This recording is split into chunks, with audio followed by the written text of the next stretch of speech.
What is your favorite way to spend your free time in Nashville? I love Predators. I'm Russian. I love hockey. I love Percy Warner. And I'm also a foodie. So you will find me at a lot of local places and farmers markets. That is my happy place. Here, if I want to come to your house, you have to call or text before and say, when you are available to come, so I can come stop by. Yeah. In Egypt, we don't have that. I can knock the door and open and just make myself home. My friend has a nice shirt he just bought it. I can just go borrow it from him and just use it for my date or something. So what was it like making friends when you moved to Tennessee? Southern people are more warm. Their Southern hospitality yes, that it's we're famous different. for? Yes, they make you feel like family.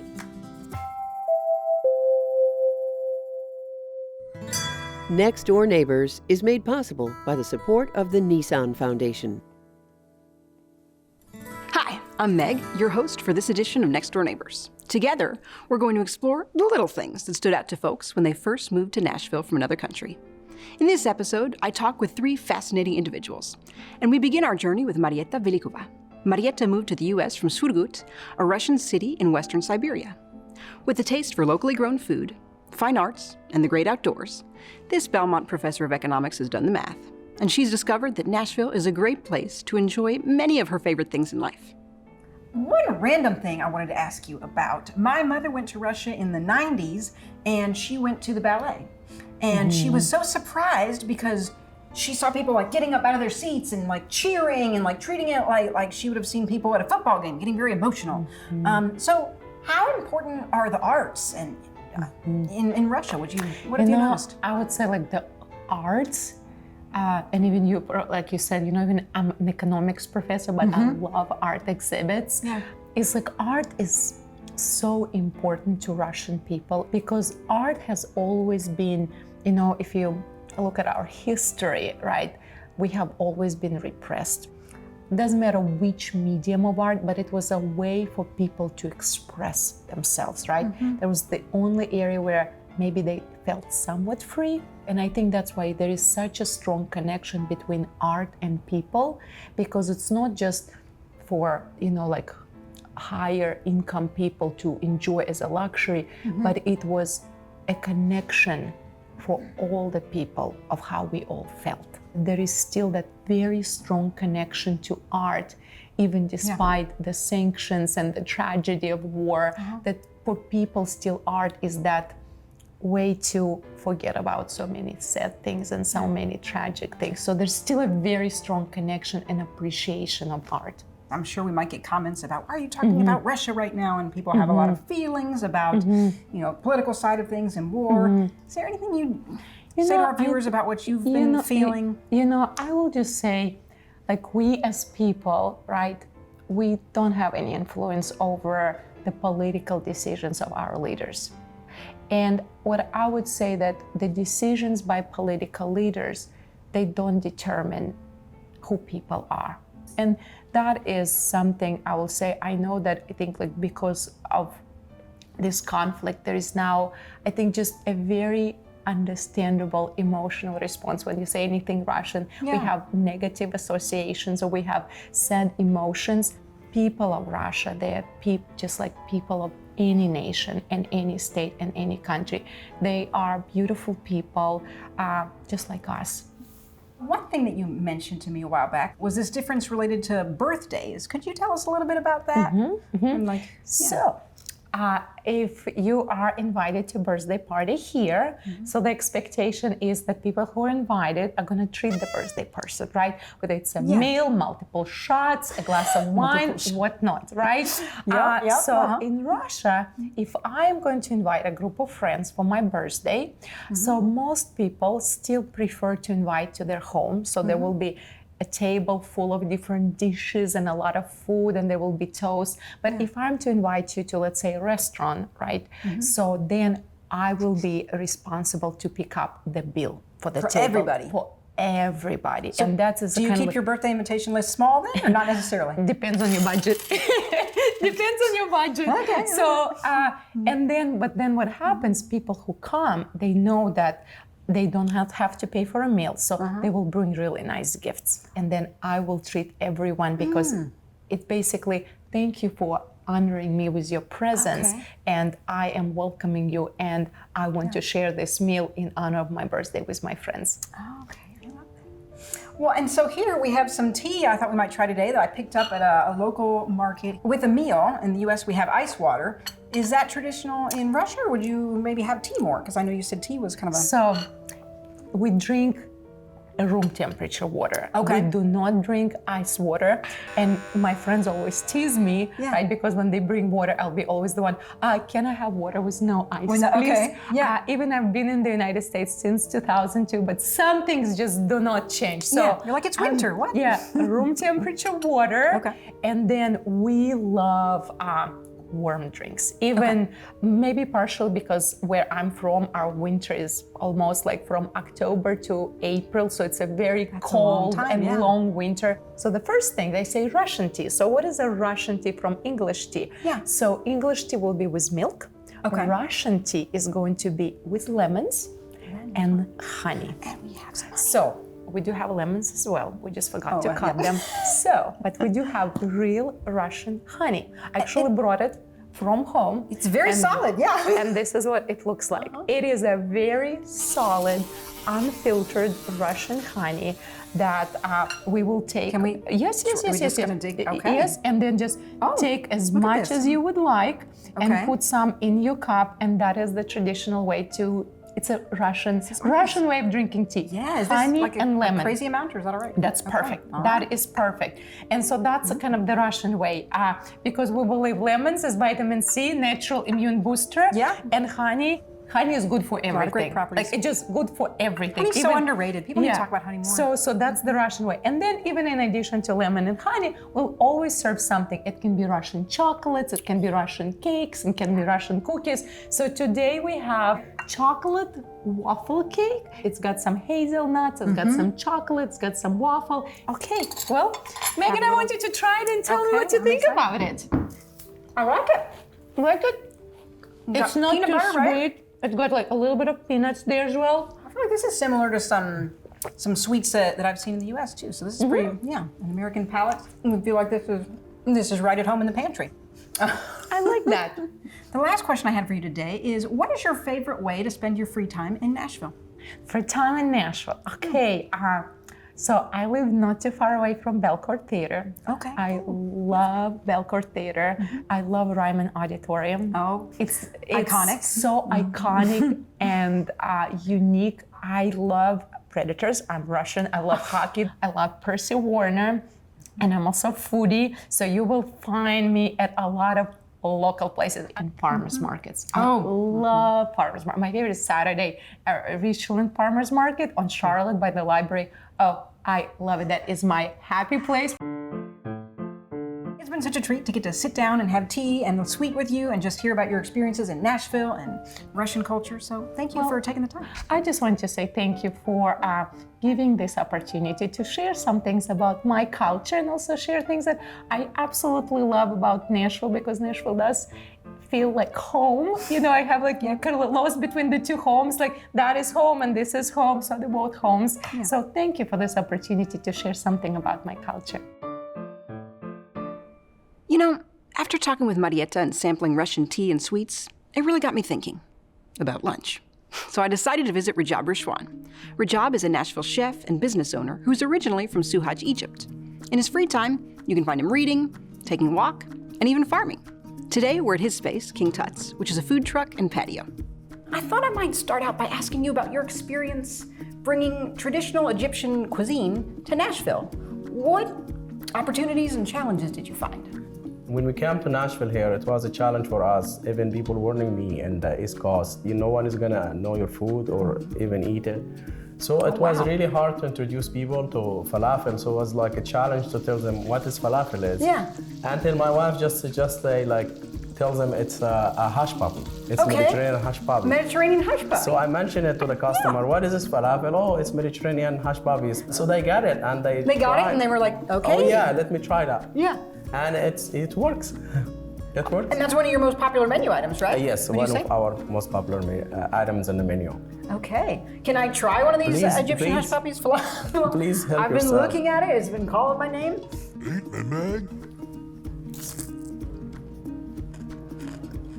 Oh, that's incredible. It's crunchy. It's crunchy, And but it's green. got like the moisture inside. And I love I'm it. glad you enjoyed it. Thank you. We'll dig into all this more later. So I thought I might bring a little Tennessee to our snack today and have brought some traditional Southern sweet tea. I imagine that tea in Egypt and the South is pretty different. Is that fair to say? We inherit tea from the British. Since that, we drink a lot of hot tea. No Okay. one knows anything.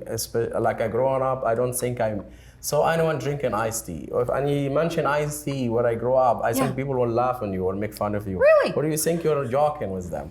Yeah. So everyone drink really heavy black tea. Black tea, okay. Hot.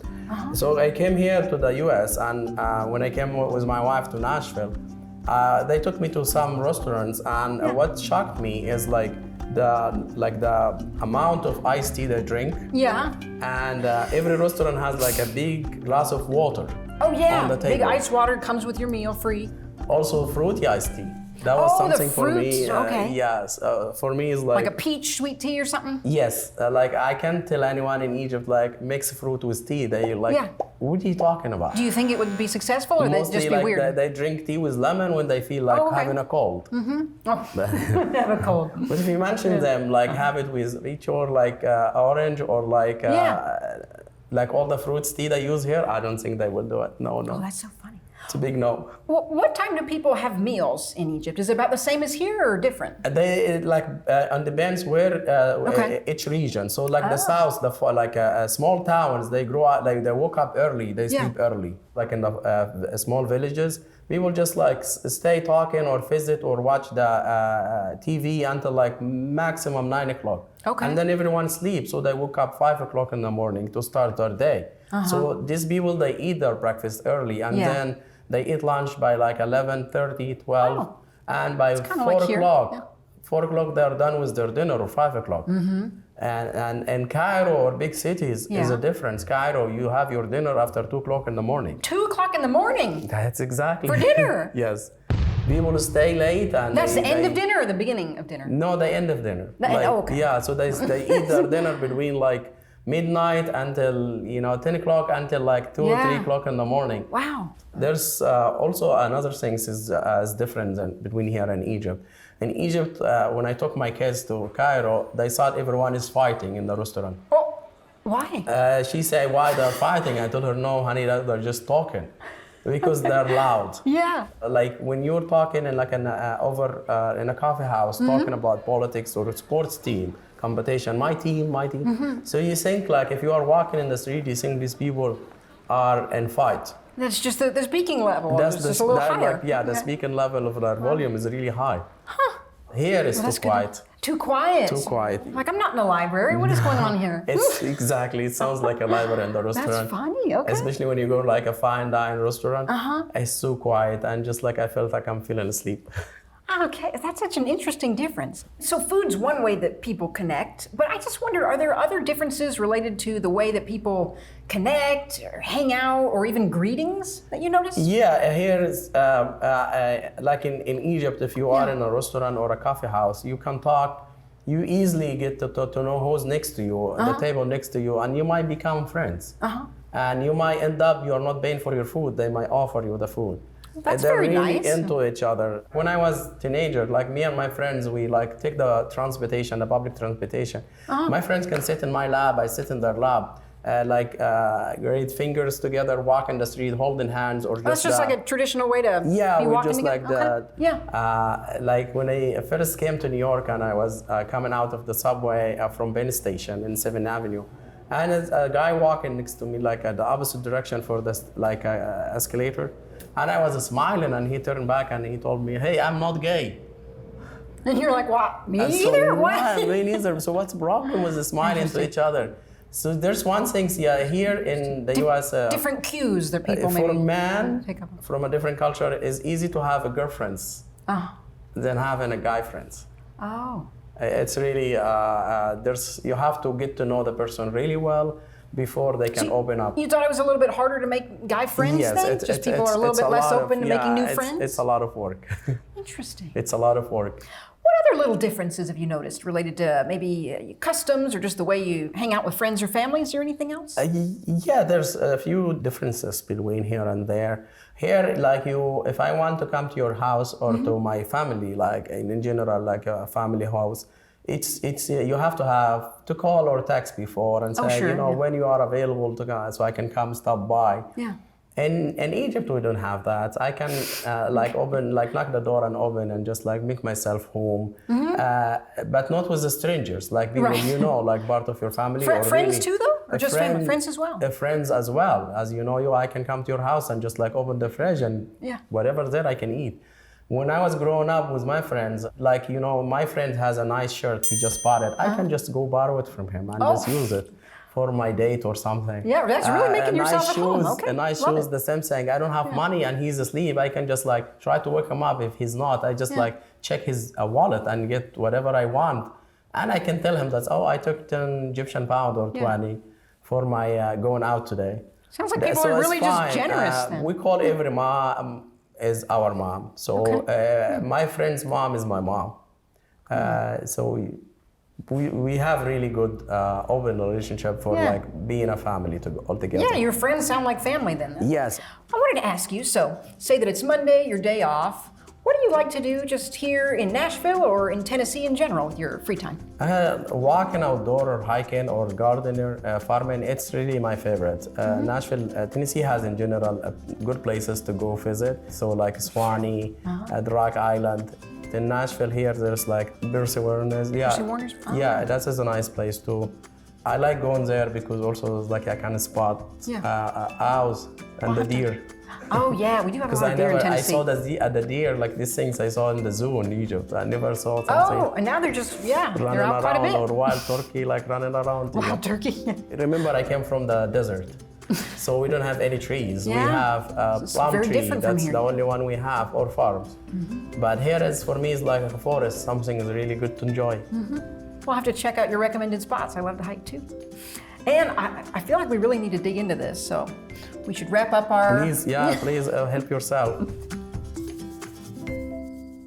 As I talk with folks who've made their way to Tennessee from faraway places, there's certain themes that come up time and again. There's language, customs, and fashion. But no topic resonates quite like food.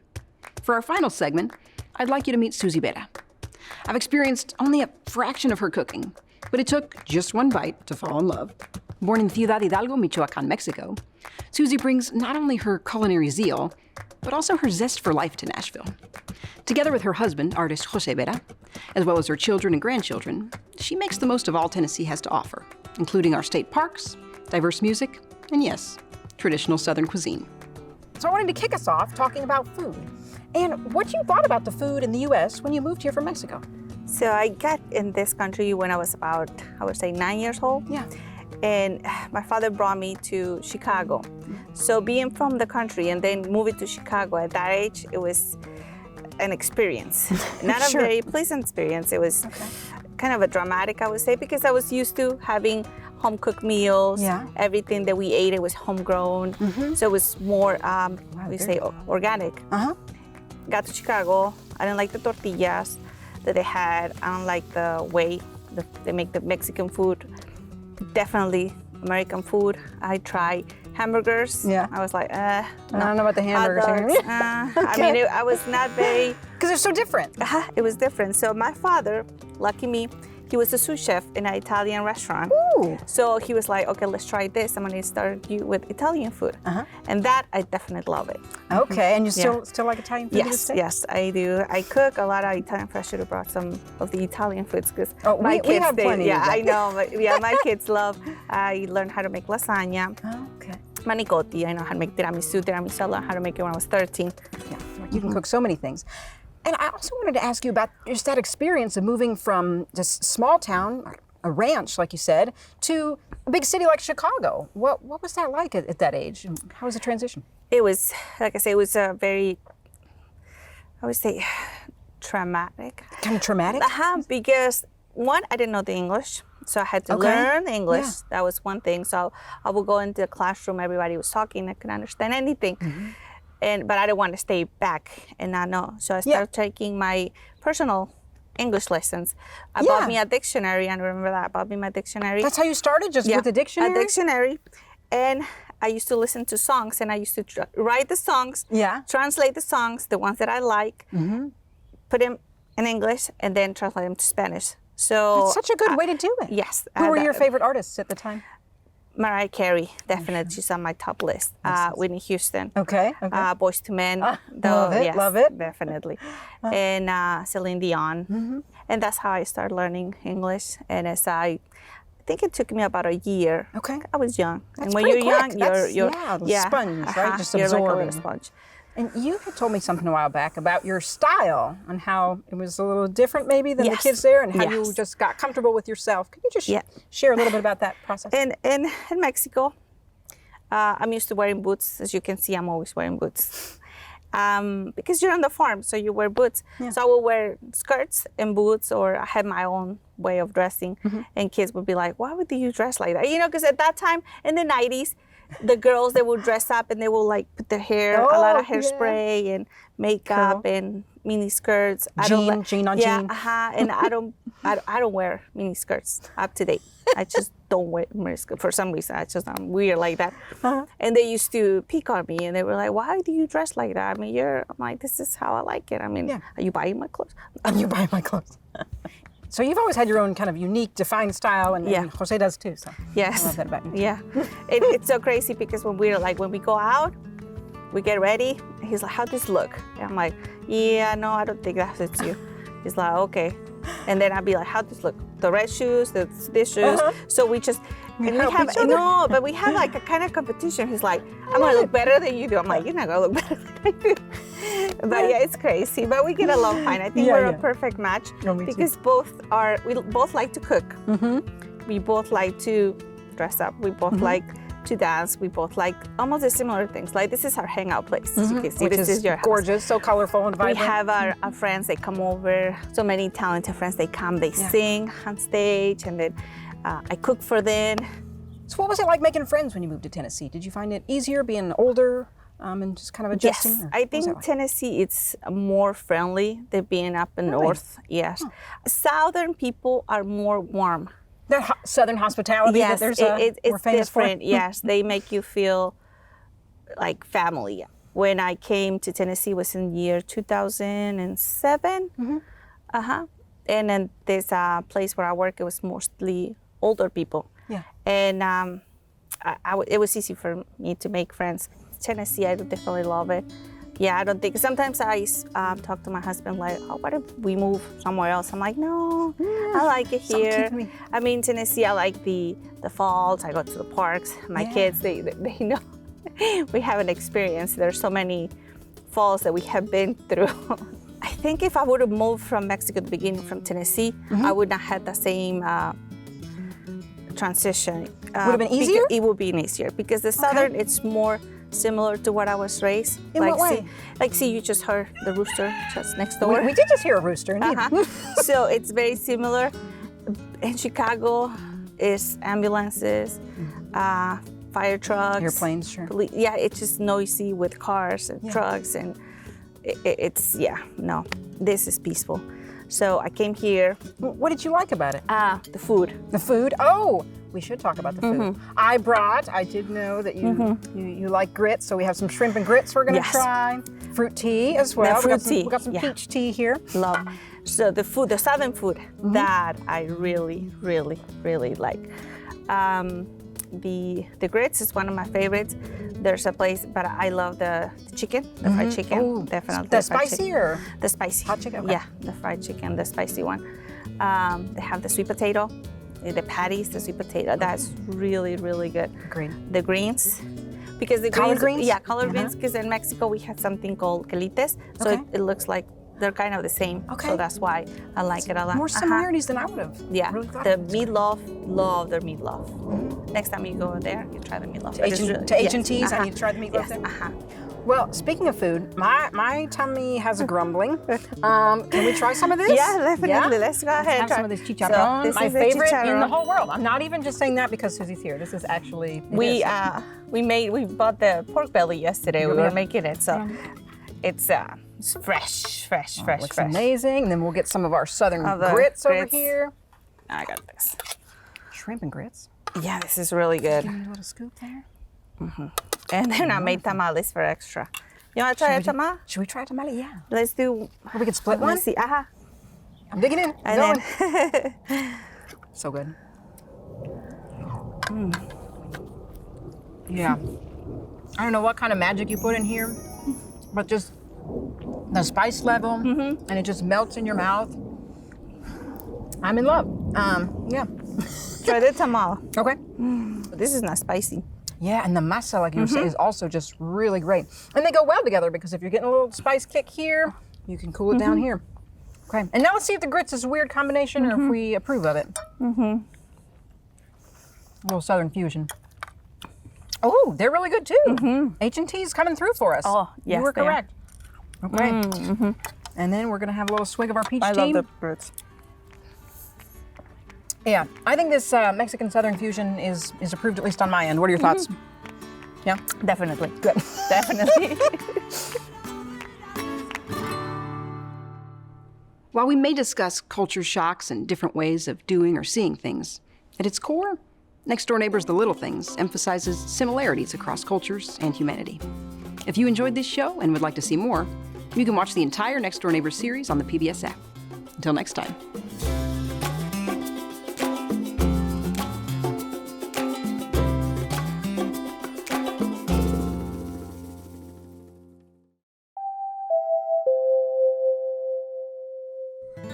Next Door Neighbors is made possible by the support of the Nissan Foundation.